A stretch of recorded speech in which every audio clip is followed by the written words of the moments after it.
Bem, pessoal, dando continuidade ao nosso curso, vamos falar agora sobre os principais links ponto a ponto da rede WAN.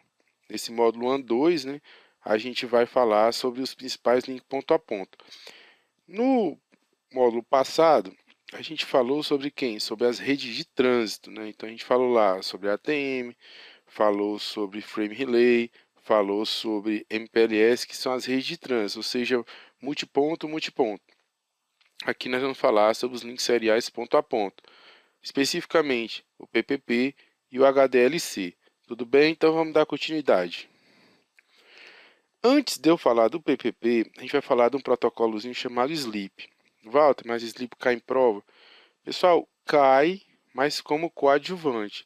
Todas as questões de SLEEP que eu vi, elas colocam o SLEEP como coadjuvante. Portanto, a gente não vai gastar muito tempo aqui não. Então é aquele protocolo, né, que não vai ser cobrado como personagem principal, mas a gente já sabendo o que ele faz, a gente já ganha insumo para poder marcar a correta, tá? Mas ele nunca foi, pelo menos do que eu apurei, foco principal de questões, tá bom? Então vamos passar rapidinho por ele. SLEEP significa Serial Line Internet Protocol, que se pode traduzir por protocolo internet de ligação em série. O SLEEP é o resultado da integração dos protocolos de modem que precedem a sequência de protocolos TCP/IP. Então, os próximos protocolos que a gente vai ver, eles são da pilha TCP/IP. O SLEEP ele é anterior, ou seja, ele é ancestral a esses dois protocolos que mais caem, no caso PPP e HDLC. Trata-se de um protocolo de ligação de internet simples que não efetua nem controla endereço, tampouco controla erro, e esta é a razão pela qual rapidamente ficou obsoleto em relação ao PPP. Então ele faz o básico, né? Ele trata ali o link serial, né? A linha privada como um pipe. E aí ele não controla nada, tá? Mais um pouquinho aí sobre o Sleep. A transmissão de dados com o Sleep é muito simples.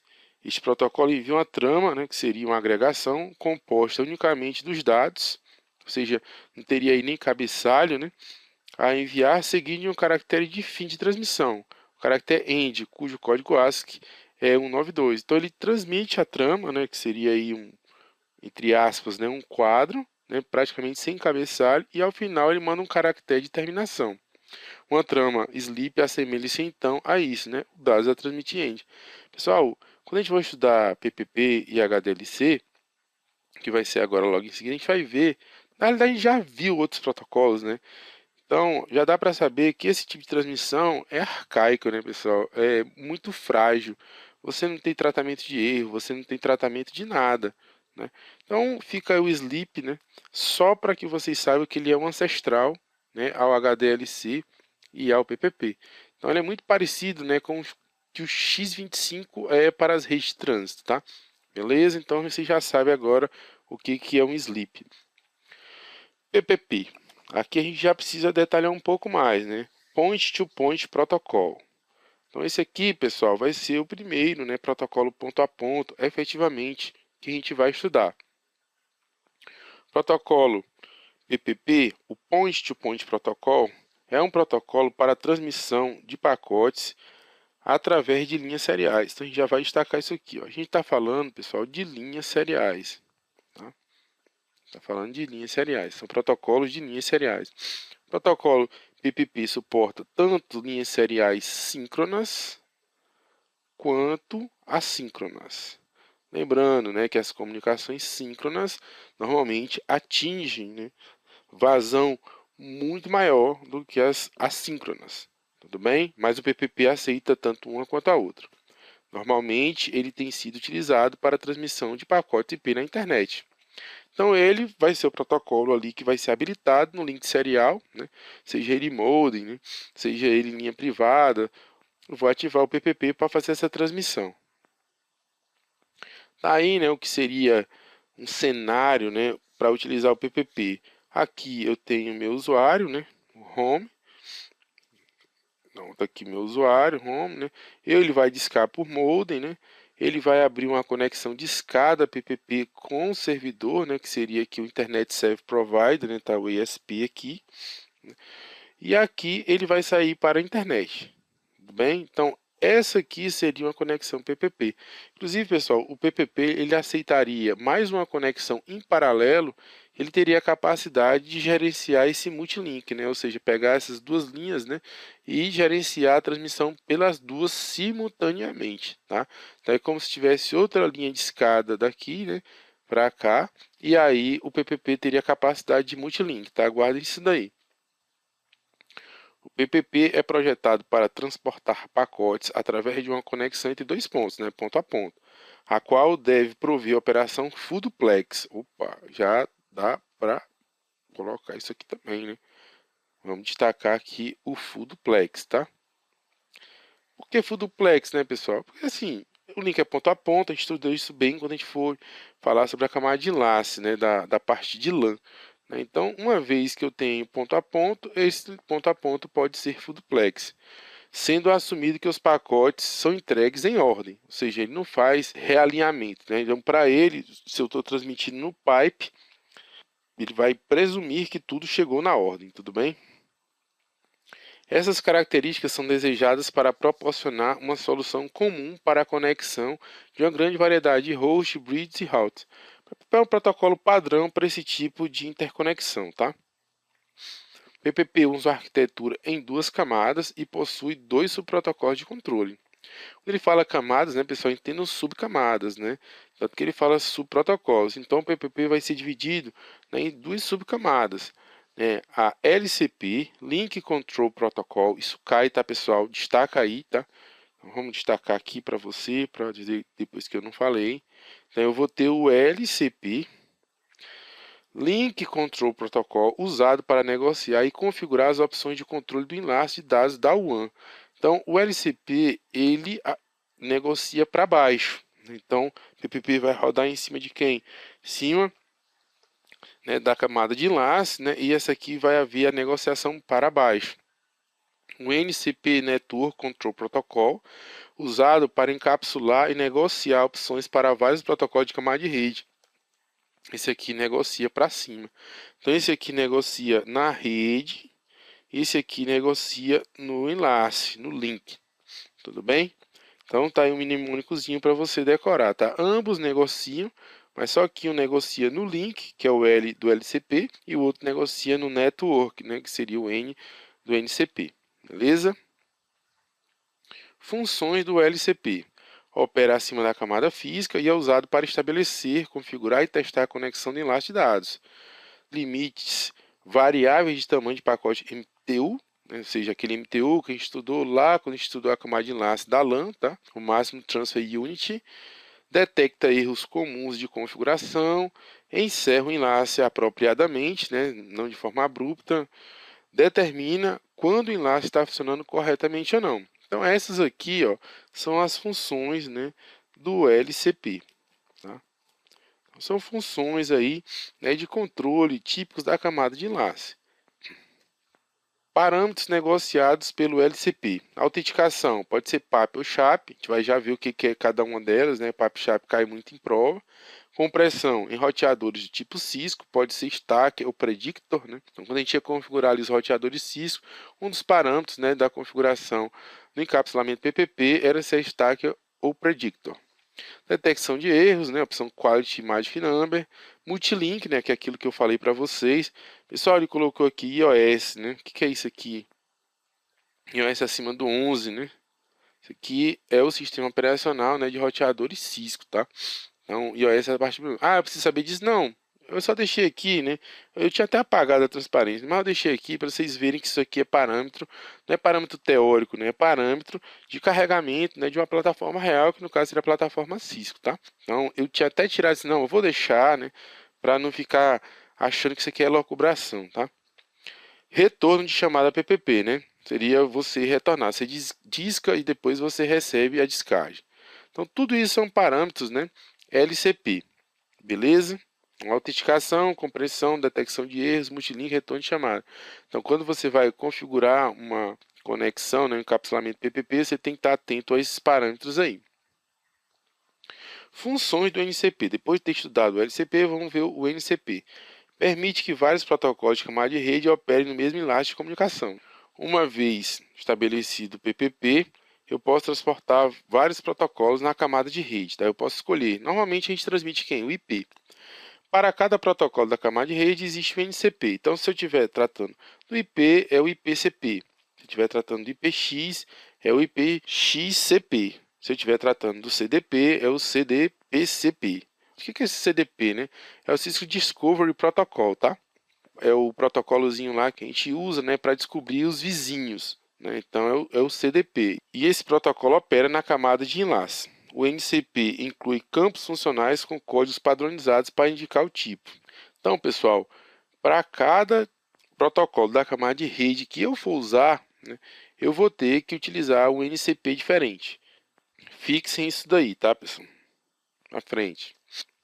O encapsulamento do PPP provê multiplexação de diferentes protocolos, como a gente já viu, né, de camada de rede simultaneamente através do mesmo link, através dos diferentes tipos de NCP que a gente acabou de ver na transparência anterior. Este encapsulamento foi cuidadosamente projetado para manter compatibilidade com os suportes de hardware mais comumente utilizados. A autenticação PAP-SHAP, né? Então, quando eu vou estabelecer um link PPP, eu posso colocar a autenticação necessária. A autenticação do tipo PAP, né?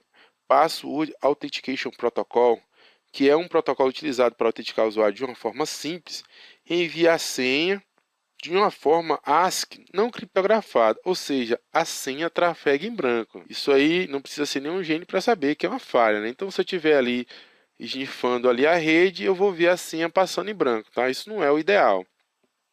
A autenticação SHAP, né? Challenge Handshake Authentication Protocol, tem a mesma função do PAP, porém vem assim de forma criptografada. Se vier numa prova, né, perguntando qual que é o mais seguro, é só você lembrar, né, o C de challenge. Você pode lembrar que o C também lembra criptografia, né? Mas o C na realidade é de challenge, né, e o H de handshake. Tá? Então, entre os dois, né, você vai escolher aqui o SHAP, né, e aí a senha vai trafegar criptografado, né, não dando chance para alguém pegar aquela senha, né, ao ler a rede através de um analisador de protocolo. Beleza? A autenticação PAP-SHAP cai muito, tá, pessoal? Então aqui, ó, já bota aqui, né, um asteriscozinho, né? Toda vida que se pergunta sobre PPP, cai sempre uma questãozinha de PAP-SHAP. As fases de uma conexão PPP, tá? Fases do PPP: estabelecimento do enlace. O LCP negocia MTU, tipo de compressão e de autenticação. A gente viu lá, né? Negocia o tamanho do MPU, né, que vai rodar naquele link. Lembrando que o MPU depende, né, é um parâmetro físico, né, do tipo de enlace que a gente está utilizando. Ah, Walter, onde é que eu vejo isso? Lá no nosso módulo 2, tá, pessoal? Tipo de compressão, né, pessoal? Stacker e Predictor. Tipo de autenticação, PAP-SHAP. Fase de autenticação opcional. Eu só vou habilitar a autenticação se eu quiser. E teste de enlace. Aí eu vou ver nessa autenticação do tipo PAP ou do tipo SHAP. Terceira fase, negociação de protocolo de camada 3, né? Então, que tipo de protocolo que eu vou trafegar ali? IP, IPX? Dependendo se for IP ou IPX, eu vou escolher, né, o NCP correspondente, como a gente viu nas transparências anteriores, né? Os dados são transmitidos a partir desse ponto, ou seja, da terceira fase, tá?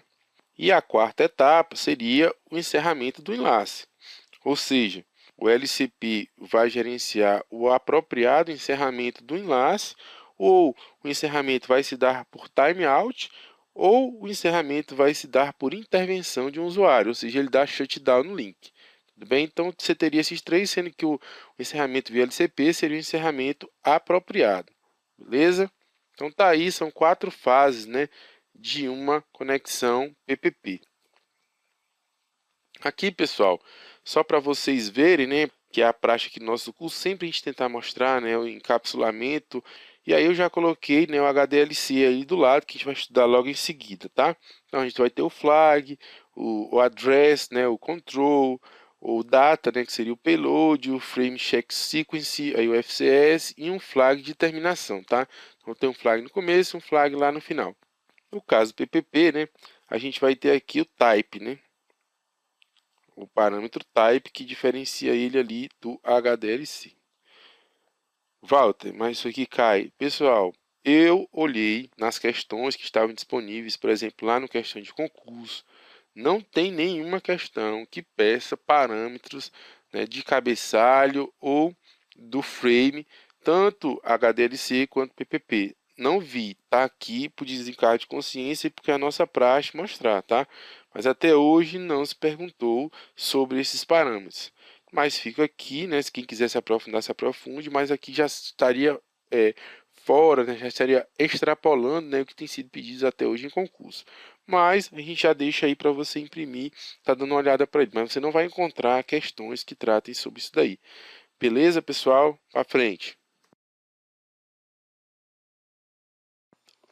Bom, pessoal, como é a nossa praxe, agora algumas questões para solidificar o conhecimento adquirido até agora. FGV MEC 2009. Dentre os protocolos de acesso seriais, o PPP apresenta como característica. Então tá aqui, né, pessoal? Ele já fala, né, que o PPP é um protocolo de acesso serial, né, que a gente fez questão de destacar no começo da parte teórica, e vamos analisar cada uma das assertivas para ver o que tem de certo e o que tem de errado. Então, item A, permitir a atribuição de IP dinâmico às estações de rede. Isso é característica do PPP, pessoal? Não, né? Tá falso, né, pessoal? Isso aqui vocês estudaram lá, né, pessoal? Quem é que faz isso? Vocês estudaram nos nossos módulos. É o DHCP.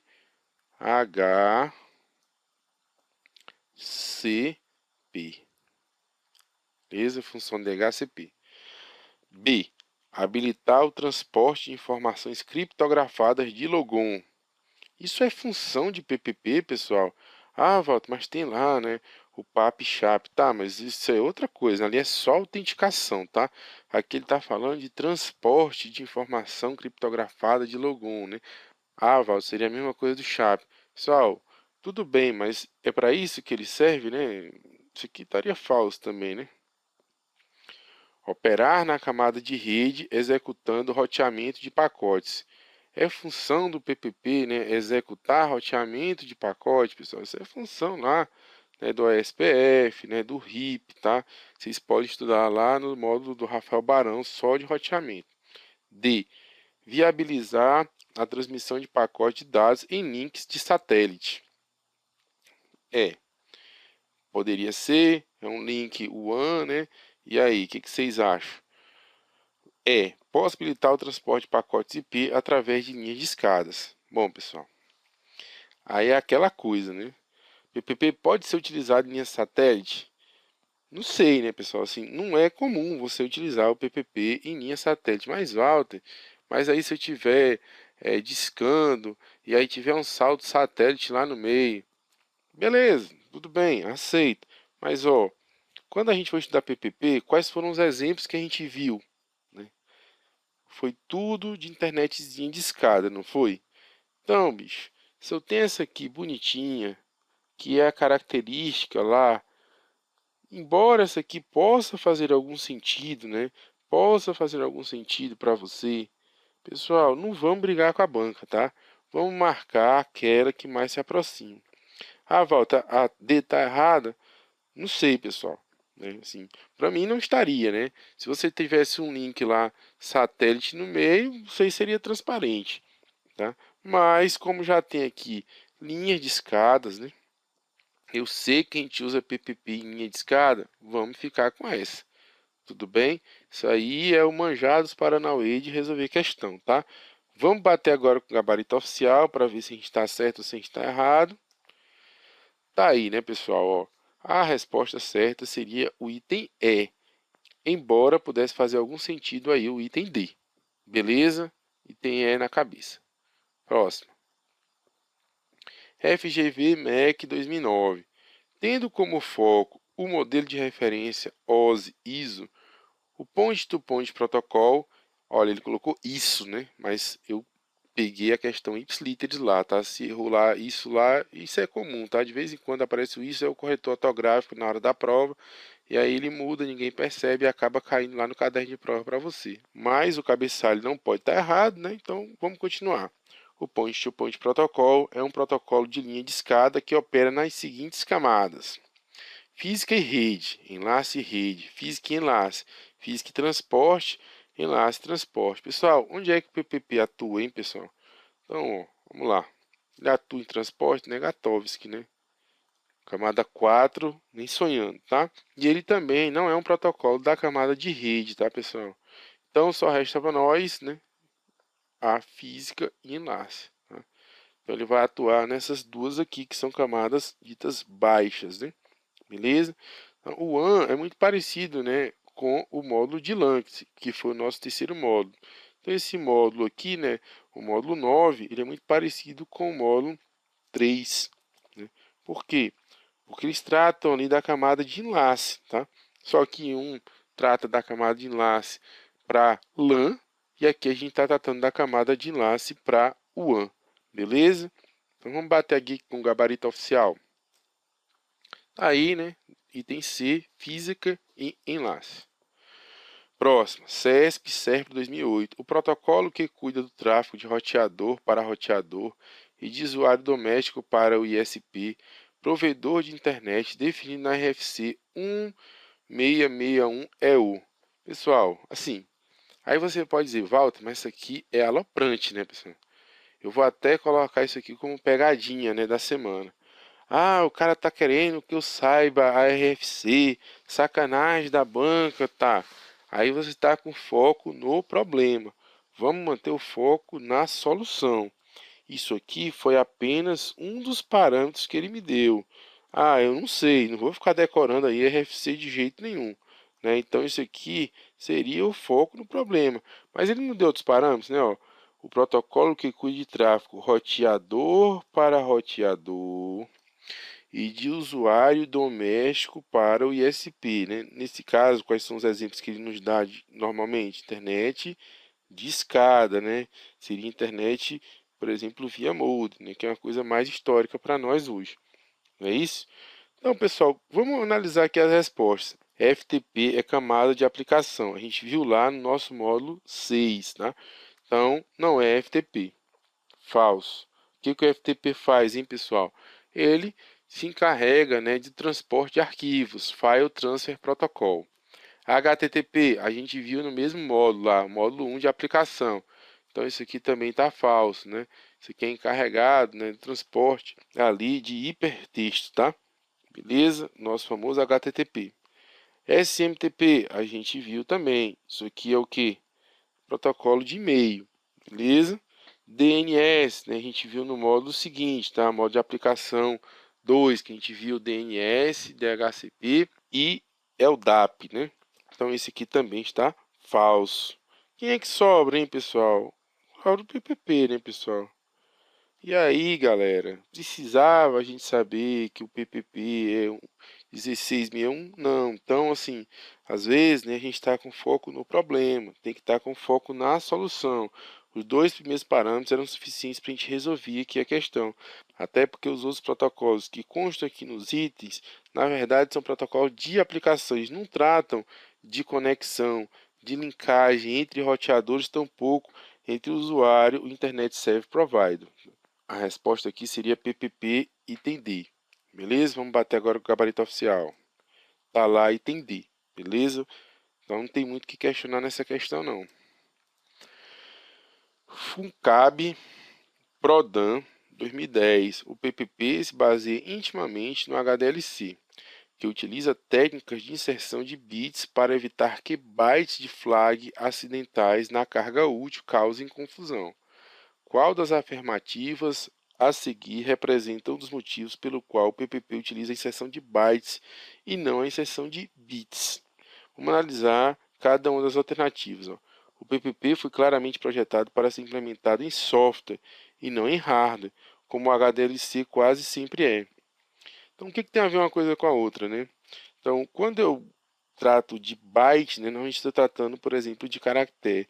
Ou seja, eu estou fixando, enquanto que o bit ele pode variar, né, bit a bit. Né? Então, se eu estou tratando de uma porção fixa, né, essa porção fixa ela pode ser tratada em hardware. Tá? E aí, essa resposta aqui, ela estaria correta. Né? Então, vamos ver aqui, vamos deixar ela aqui standby, né?